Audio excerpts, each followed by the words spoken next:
नमस्ते दोस्तों, आपका स्वागत है हमारे YouTube channel learn value investing में, जहां हम फिनांस से जुड़े हर सवाल को करते हैं सॉल्व। आज के वीडियो में हम बात करेंगे इक्विटी लिंक्ड सेविंग स्कीम या ELSS म्यूचुअल फंड्स के बारे में। ELSS म्यूचुअल फंड्स एक ऐसा इन्वेस्टमेंट इंस्ट्रूमेंट है जिसमें आप अपने टैक्स सेविंग और वेल्थ क्रिएशन दोनों के लिए पैसे इन्वेस्ट कर सकते हैं। ये म्यूचुअल फंड्स के इक्विटी ओरिएंटेड इन्वेस्टमेंट में आते हैं, जहां पर पैसे आप मुख्य रूप से स्टॉक मार्केट में इन्वेस्ट करते हैं। ELSS फंड्स से आपको इनकम टैक्स का डिडक्शन अप टू 1.5 लाख तक मिल सकता है under section 80C of the income tax act 1961। इसके साथ ही आपको इस इन्वेस्टमेंट से लॉन्ग टर्म रिटर्न्स भी मिल सकते हैं।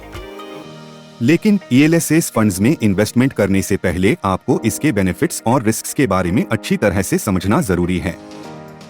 तो आइए जानते हैं benefits of ELSS mutual fund. पहला, टैक्स बेनिफिट्स।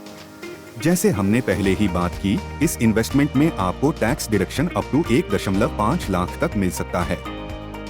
दूसरा, लॉक इन पीरियड।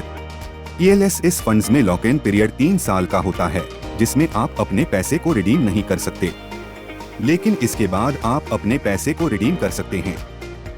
तीसरा, इक्विटी एक्सपोजर। क्योंकि ये म्यूचुअल फंड्स इक्विटी ओरिएंटेड होते हैं, इसलिए आपको स्टॉक मार्केट से एक्सपोजर मिलता है और लॉन्ग टर्म में अच्छे रिटर्न्स मिल सकते हैं। चौथा, SIP।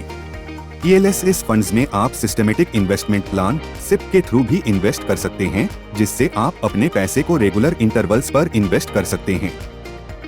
अब जानते हैं कुछ जरूरी risks of ELSS mutual fund. पहला, मार्केट रिस्क्स। क्योंकि ये म्यूचुअल फंड्स इक्विटी ओरिएंटेड होते हैं, इसलिए मार्केट के उतार चढ़ाव से उनका परफॉर्मेंस भी प्रभावित होता है। दूसरा, lock in period. ELSS funds में लॉक इन पीरियड 3 साल का होता है, जिसमें आप अपने पैसे को रिडीम नहीं कर सकते, इसलिए आपको अपने पैसे को रिडीम करने में प्रॉब्लम हो सकती है। तीसरा, कोई गारंटीड रिटर्न नहीं। किसी भी मार्केट लिंक्ड इन्वेस्टमेंट में गारंटीड रिटर्न्स नहीं होते, इसलिए ELSS फंड्स में इन्वेस्ट करने से पहले रिस्क प्रोफाइल अच्छी तरह से समझना जरूरी है। इन सभी रिस्क्स और बेनिफिट्स को समझकर आप ELSS फंड्स में इन्वेस्ट कर सकते हैं, लेकिन इसमें भी आपको अपनी रिस्क प्रोफाइल और फाइनेंशियल गोल्स के हिसाब से सही फंड सेलेक्ट करना जरूरी है।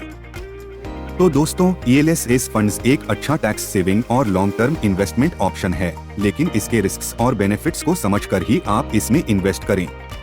अगर आपको इस इन्वेस्टमेंट के बारे में कोई सवाल है तो आप हमसे कमेंट्स सेक्शन में पूछ सकते हैं।